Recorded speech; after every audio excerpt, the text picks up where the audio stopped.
science fiction deals with lots of things, like aliens and time travel and superheroes.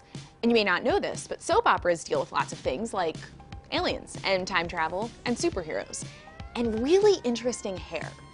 With all this crossover, here are the 5 most sci-fi stories from soaps. The Colbys, the family featured in the titular 1985 Dynasty spin-off, were alien-like in their outfits, and that they had names like Bliss and Sable. But actual aliens factored into the 2nd season finale, where Fallon got abducted by a spaceship. This show was doing God's work. In 1990, General Hospital told the story of Casey, an alien from the star, Lumina. You really are from another planet, aren't you? A star, actually. He was in town looking for a crystal that would send him back home, which he found thanks to secret super agent Anna Devane, who ended up having a fling with his exact human double after Casey beamed back to space. In 1994, Dr. Marlena Evans got possessed by the devil, and her boyfriend, John Black, who used to be a spy, all of a sudden remembered he used to also be a priest and gave her an exorcism. We're just gonna let all of that sit with you for a second. Riva on Guiding Light had an insane life. She married a father and his 2 sons, had amnesia for 5 years, during which she became a princess and joined the Amish, was briefly psychic, and also spent a summer helping Cuban refugees escape to Illinois. Who hasn't? Oh, and she could time travel through paintings. But that's not even the most sci-fi or insane thing she did. Okay, try to follow this.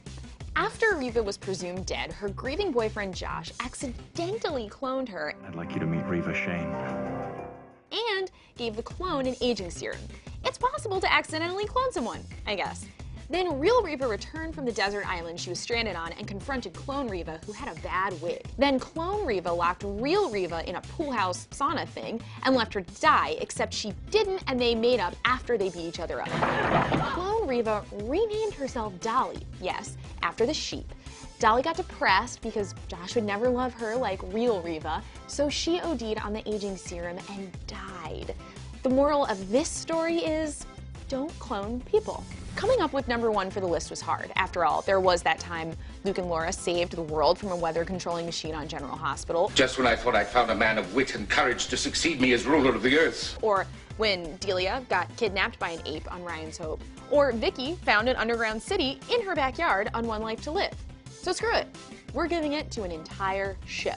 Passions ran from 1999 to 2008 and is what would happen if mushrooms and mescaline got thrown in a Vitamix and gave birth to a television show. Hell, Sci-Fi even reran it in 2006. So allow us to just list when things got very science-y fiction-y. Kay sells her soul to a witch Hecuba to get rid of her cousin Charity. After Charity discovers her closet is a portal to hell, whose isn't, and hell almost swallows the Bennett house, Charity and her boyfriend Miguel venture to the 10th circle of hell. Tabitha, a witch, brings a doll Timmy to life.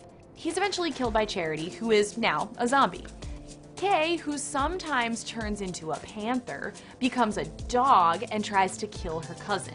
The entire cast is murdered after eating poisoned mushroom sauce at a wedding, but Tabitha uses magic to bring them all back to life. And Kay heals Julian's penis, which had been reattached upside down after his hermaphroditic child/lover castrated him.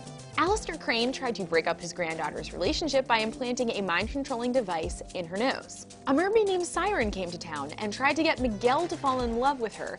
Look, I appreciate you being protective of me, but you have to let me decide who I want to be with, Kay. And I want to be with Siren. And if your only reason for not liking that is because you think she's a mermaid, well... But Tabitha turned her into a fish and threw her in a fish tank in her living room. Oof, mean. Beth hired an orangutan, Precious, to care for her mother, while Beth kidnapped her rival Sheridan and threw her in a pit to be tortured by clowns. Precious fell in love with hunky hunk Louise Lopez Fitzgerald, L.O. Fitz for short, and had romantic fantasies about him. Fun fact, the show tried to get Precious an Emmy nomination. Half the cast goes to Italy to find a chalice owned by the Pope, which gives the possessor omnipotence, and there's a big chase scene involving Roman lesbian bar singers. So, there you go, when sci-fi met soaps. We're gonna go watch some Passions on YouTube because the time that Teresa broke into a song and dance number of the theme song while giving birth is the perfect way to start a weekend. Breathe in, breathe out, you keep me alive. Bye.